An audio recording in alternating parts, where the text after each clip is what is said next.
Bom, pessoal, nossa terceira aula, seguindo ainda aquele primeiro conjunto de aulas, né, dessa parte mais teórica, mais ecológica.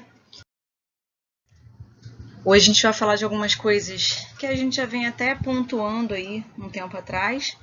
Então, falando de tratamento de água e esgoto, né, então a gente precisa falar com eles sobre essa necessidade, né, sobre essa estrutura de uma estação de tratamento de água e de esgoto, as funções, né? Então falar não só sobre essa questão de remover impurezas, né? Que podem alterar sabor, cor, entre outras coisas, mas também tentar a remoção de agentes que podem causar algum tipo de doença, né? Agentes patogênicos.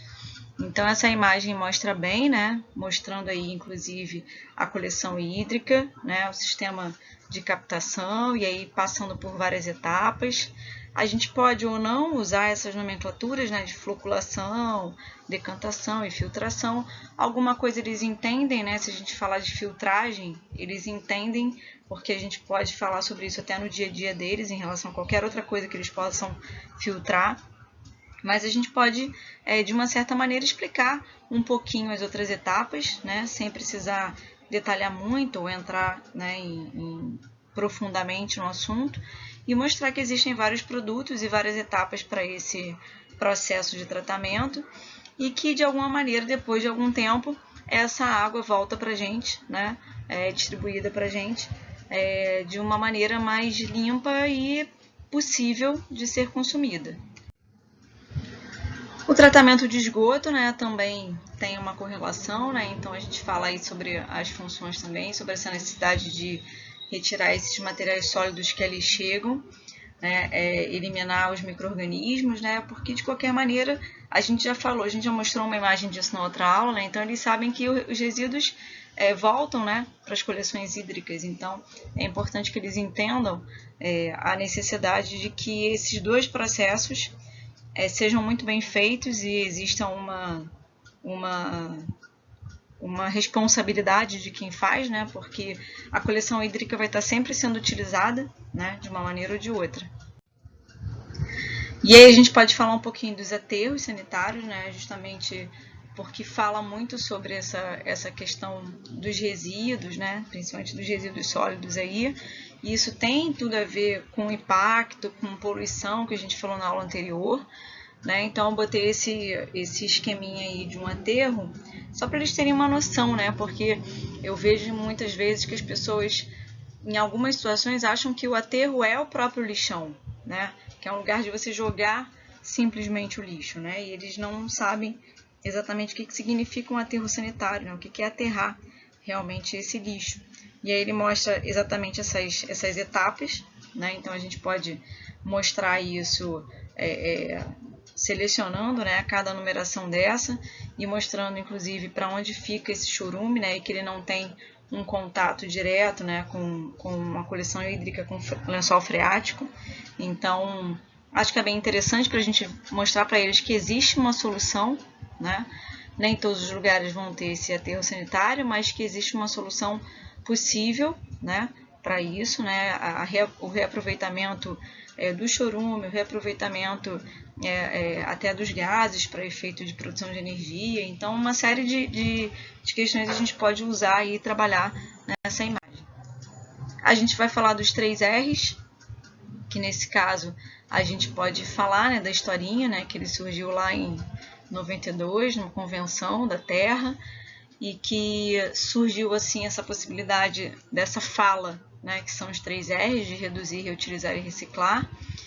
Tempos depois isso foi até modificado, né, e surgiu um 4R, que é o repensar, que é bem interessante, né, que na realidade tem a ver com que realmente a gente pode pensar a partir desses 3 R's.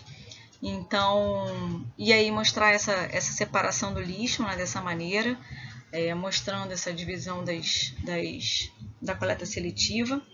Aí embaixo tem um linkzinho para um vídeo que a gente passa para eles.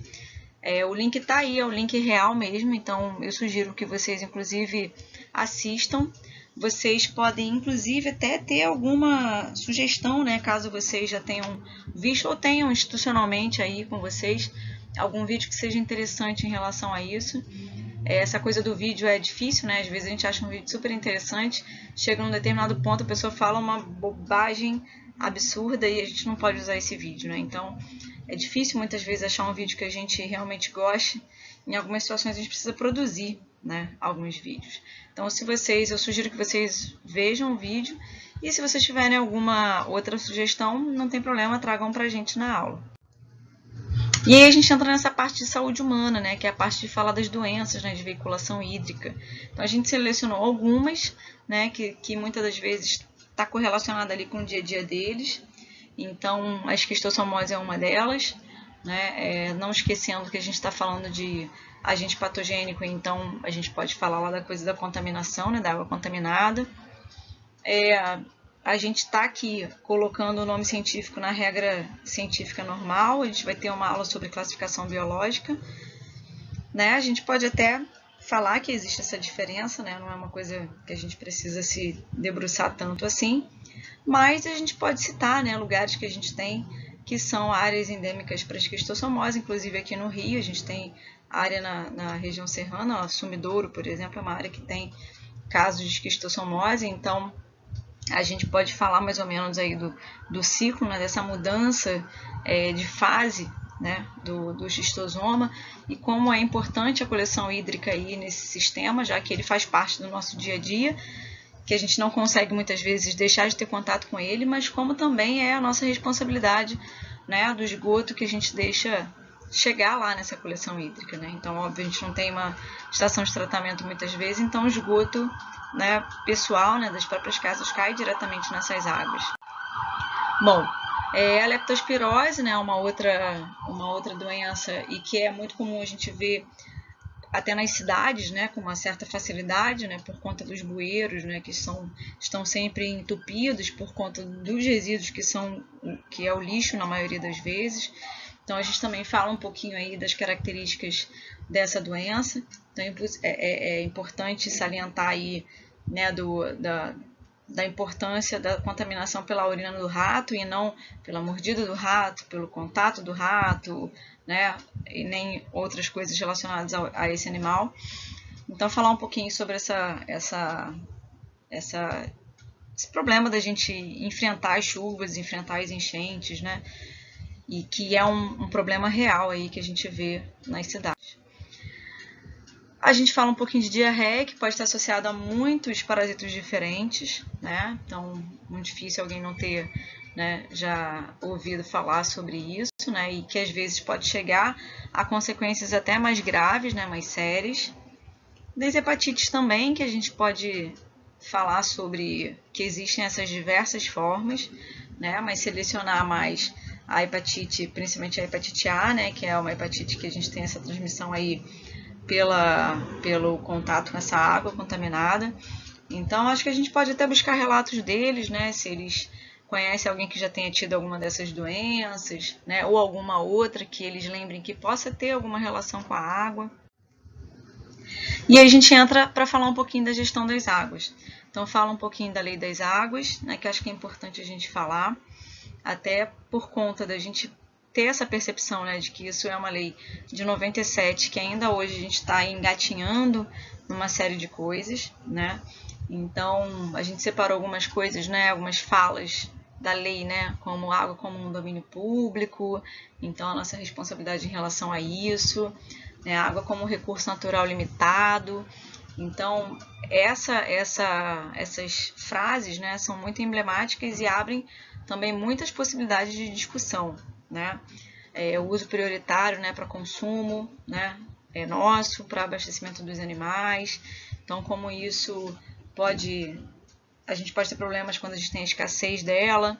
Falar um pouquinho da bacia hidrográfica, que a gente já falou lá atrás, né, na outra aula. Então, é legal que a gente pode puxar deles e perguntar quem lembra realmente o que é essa bacia, né, qual é o conceito de bacia, como a gente vê essa bacia.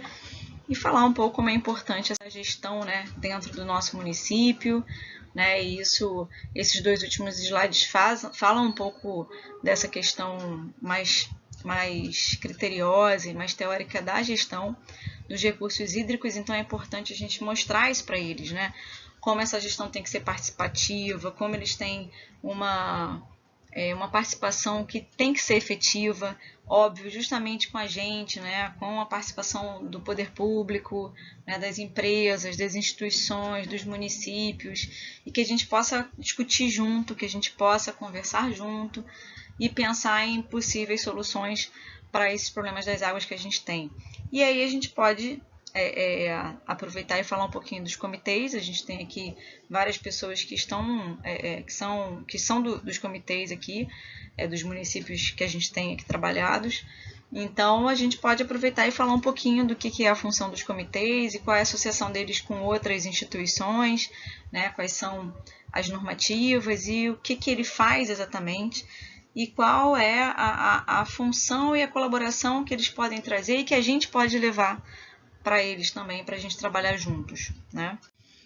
E aí no final ficam os questionamentos, né, que a gente coloca em todo final de aula. Então aqui a gente colocou, né, vocês conseguem ver a relação entre tratamento de água e esgoto. Eu acho que quando eles veem lá a coleção hídrica nas duas imagens, talvez eles consigam fazer essa referência, né? A estrutura do aterro sanitário é de seu conhecimento, né? Então será que eles já viram isso? Se eles já ouviram falar, né? Ou se eles acham que a solução para o lixo sempre foi lixão, né? A separação do lixo em lixeiras específicas já foi observado por vocês em algum local? Se sim, qual? Né? Então, talvez, né, dependendo do município, a gente possa perceber isso em alguma instituição, né? Instituição pública mesmo, nas prefeituras ou em qualquer outra instituição que eles possam já ter ido, né? E se eles conseguiram perceber e onde foi que eles viram isso, né? As doenças aqui citadas já eram de seu conhecimento, né? A palavra esquistossomose não é uma palavra fácil, né? Mas talvez eles tenham ouvido a doença do caramujo, xistose, xistosa, né? A doença do rato, como a leptospirose. Então, depende muito do que eles já ouviram falar. Como vocês observam a gestão das águas no seu município, então a gente pode justamente falar aí dessa participação tanto dos governos, né, então municipal, estadual, das outras instituições como o próprio ICMBio, os comitês, e no final a gente pode falar assim, e você? Né? E você como um participante estratégico específico para essa gestão, né? O que você acha que você pode colaborar? Você colabora efetivamente de alguma maneira? O que a gente pode fazer daqui para frente para melhorar a gestão das águas do nosso município? É isso, galera. A gente fica por aqui.